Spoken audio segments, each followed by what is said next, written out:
जे विरोधक आहेत ते शिंदे साहेबांबद्दल खोटे नाटे आरोप या ठिकाणी करत आहेत. मी त्यांना सांगितलं की मी उमेदवार आहे, माझ्याबद्दल बोला, पण खोटे नाटे आरोप या ठिकाणी केले जात आहेत आणि इलेक्शनला एक वेगळं वळण देण्याचा प्रयत्न केला जातोय. ते 10 वर्ष सत्तेत होते, त्यांच्याकडे जर पुरावे होते तर करायला पाहिजे होती कारवाई, मग का नाही केली?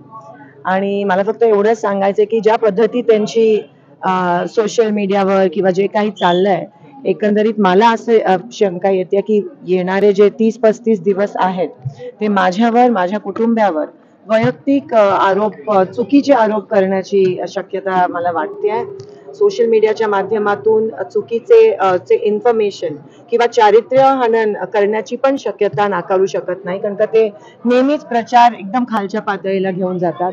तर मला असं वाटतं त्यांनी पुन्हा एकदा, आपण सोलापूरकर जरी त्यांनी या गोष्टी केल्या तर सोलापूरकर त्या गोष्टीला बळी पडणार नाहीये. आणि मी त्यांना विनंती करते की मागचे 10 वर्ष तुम्ही जे काही केलं त्याचा लेखाजोखा आम्हाला लोकांना समोर द्या आणि त्या विषयावर आपण इलेक्शन लढूया.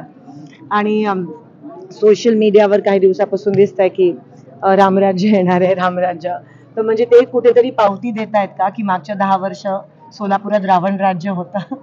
आणि हा प्रश्न मला त्यांना विचारायचा. तर एकंदरीत असं होण्याची शक्यता आहे. दक्षिण आफ्रिकेत आपले चहाचे मळे आहेत, आपण प्रॉपर्टी घेतलेले आहेत, अशा पद्धतीने तेच मी म्हणते, एवढे खोटे नाटे आरोप करताय की कुठल्याही काहीही करू शकतील.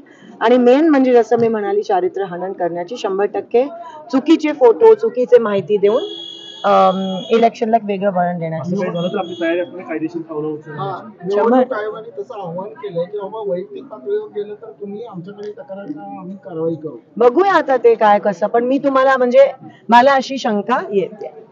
आणि आपण इलेक्शन लढतोय विकासाच्या मुद्द्यावर, लोकशाही पद्धतीत असेच इलेक्शन लढले गेले पाहिजेत.